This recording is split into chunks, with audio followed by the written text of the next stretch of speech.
안녕하세요. 개인 투자자분들의 멘토 프로페서 킹입니다. 6월 14일 기술적 분석의 좋은 모닝 브리핑 출발해 보도록 하겠습니다. 자, 일단 이번 주에 이제 저희 6월 신규 가족 마감입니다. 참고하시고 혹여나 관심이 있으신 분들은 꼭 저희 카페에 오셔가지고 안내 살피시면 될 것 같고, 일단 미국 같은 경우에는 계속 좀 작은 갭들이 만들어지고 있죠. 그러니까 꼭 뭐 메워야 될 갭이다, 아니다, 뭐 이걸 구분하는 것도 굉장히 중요하긴 하지만, 일단 기본적으로 갭이라는 거는 갭 떠가지고 위로든 아래로든 떠가지고 그 시가를 유지하는 거는 굉장히 중요한 일 중에 하나입니다. 최근에 어떻게 보면 점점 이제 전고, 그 역사적 전고나 뭐 이런 면에서 계속 위로 올라오고 있기 때문에, 그러니까 멀어지면 멀어질수록 우리가 기준에서 좀 멀어지죠. 좀 동떨어진 기준을 잡으면 좀 매매든 어떤 흐름이든 있기 어렵기 때문에 최근 만들어진 이 작은 갭들은 좀 중요하다라고 보고 있고, 이런 갭들이 깨지는지 밟고 있는지에 따라서 단기 흐름을 보시는 것도 무방하다. 뭐 이거랑 같이 30분의 흐름을 보게 되면 뭐 단기 이탈이다 아니다를 조금 구분짓기 편하겠죠.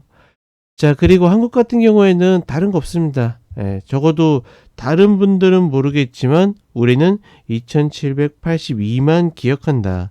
여기는 올라서던 아니던 계속 중요한 구간이라고 보고 있고, 만약에 삼성전자를 갖고 계신 분들이 뭐 종목이 올라가길 바란다라 그러면 지수가 2780이 올라갈 겁니다. 근데 삼성전자가 지금 구간에서 크게 시세를 내지 못한다라 그러면 여러 가지 어떤 수를 쓰더라도 2781을 넘기기는 만만치 않을 것이다. 따라서 만약에 지수를 계속 매도로 노리시는 분들은 저 부근에서 계속 치면 되는 겁니다.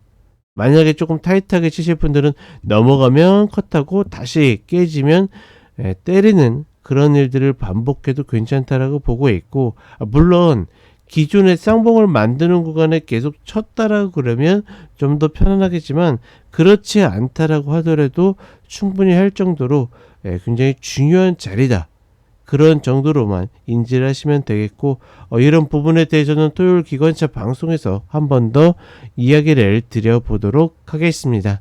자, 그럼 간단하게 차트 보도록 하겠습니다.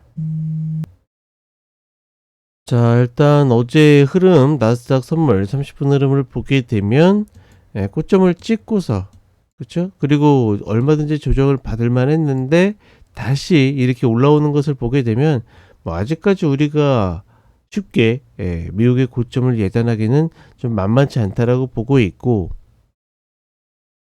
앞서 이야기 드렸던 것처럼 나스닥 중심으로 보게 되면 이런 정보들을, 그렇죠, 이때도 이야기 드렸죠. 밟고 올라간다라는 것은 여전히 강한 흐름, 쌍봉이 보통 이렇게 밟고 올라가면 쌍봉을 예측하는데 여기를 갭으로 밟고 올라갔기 때문에 단기적으로 다시 이런 소마디들, 이런 자리들이 굉장히 중요했는데 또다시 갭이 만들어졌기 때문에 이런 갭들은 이제 또 메워야 될 갭들이죠. 그러니 어떻게 합니까? 그러니까 이미 이제 전고랑은 거리가 벌어졌기 때문에 여기를 기준 삼기에는 이미 꺾이고서 여기까지 내려오게 되면 꺾이고서 하락하는 추세에서 우리가 눈치채기 때문에 자칫 뭐 그러다가 또 이제 120평균 여기까지 올라올 수 있겠죠. 그렇다 보니까 이제 이런 마디들이 중요한 흐름이다. 그러니 지금은 어떻게 했습니까?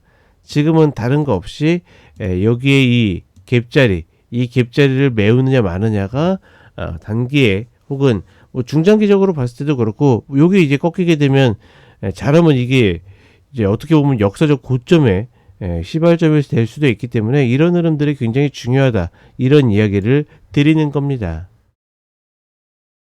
그리고 우리 시장으로 오게 되면 역시나 2782 부근이 오게 되면 굉장히 부담스러운 흐름들을 만들고 있죠. 누차 이야기 드리지만, 그러니까 얘가 저항이 되는 게 정상이긴 한데 넘어갈 수도 분명히 있습니다. 제가 이야기 드리지만 기술적 분석은 100%를 전제로 두는 게 아니라 확률에 대한 이야기인 거죠. 그리고 그동안에 그 확률이 계속 잘 맞고 있는 것 뿐이고, 여기에서 만약에 이거 넘어가잖아요. 그러면 다른 거 없습니다. 2782에서 위로 올라가면 올라갈수록 여기까지 어떤 매도 수익률이 늘어난다? 이렇게 생각하시면 되는 거고, 어찌됐거나 계속 1번 자리든 2번 자리든 매도를 노리셨으면 이번에도 또 노리는 게 정석이다. 여전히 우리 시장 구조에서 이 120평 부근에서 매수하고 그 다음에 2782 부근에서 매도하는 이런 형태는 계속 반복될 가능성이 높고, 이런 흐름들이 7월 말 8월 뭐 9월 이 흐름으로 넘어가면서 120평이 이탈하게 되면 그때 조정이 제대로 올 가능성이 높다라고 판단하고 있습니다. 오히려 우리가 좀 편하려고 그러면 2781을, 그러니까 제가 늘 이야기 드리죠. 매수 플레이 입장에서는 인버스나 곱버스 잡는 거 별로 좋은 습관 아니라고 이야기 드리잖아요. 그렇다 보니까 그냥 올라갈 거면 최대한 여기 올라가도 괜찮다라고 봅니다. 왜? 그래야지 이제 그런 걸 치는 걸 꺼려하는 사람들도 현금을 확보하면서 그런 걸 쳤을 때 좀 더 수익률이 나온다라고 보고 있고, 특히나 못 미치고 이렇게 꺾이는 거는 여기가 끝인지 아닌지 알기 어려워요.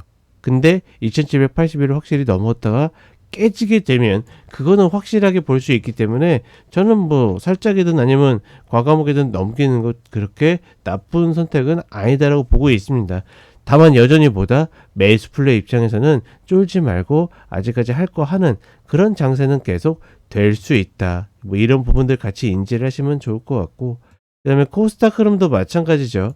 지금 흐름에서 그러니까 1차적으로 이야기 드렸었던 이 의문 상단 이 자리에 온다라고 이야기 드렸고, 요 쌍바닥 패턴이 나왔을 때 마디 쌍바닥 이 자리에 온다라고 이야기 드렸고, 궁극적으로 900자리를 노리게 된다. 아직까지 2차 현지가 제대로 힘을 못 쓰고 있기 때문에 그래서 이 자리가 오지 못하고 있는 건데, 그쪽에서 조금 더 힘을 쓴다라 그러면 900자리까지는 무난하게 올 가능성이 높다라고 그렇게 판단을 해 보겠습니다. 자, 오늘은 런치박스가 없습니다. 매주 금요일은 런치박스가 나가지 않으니까 참고하시고, 저는 4시에 쇼츠, 그리고 내일 토요일 오전 10시에 기관차로 찾아뵙도록 하겠습니다. 자, 한 주 잘 마무리 하시고 오늘도 더운 날씨 화이팅 하시길 바라겠습니다.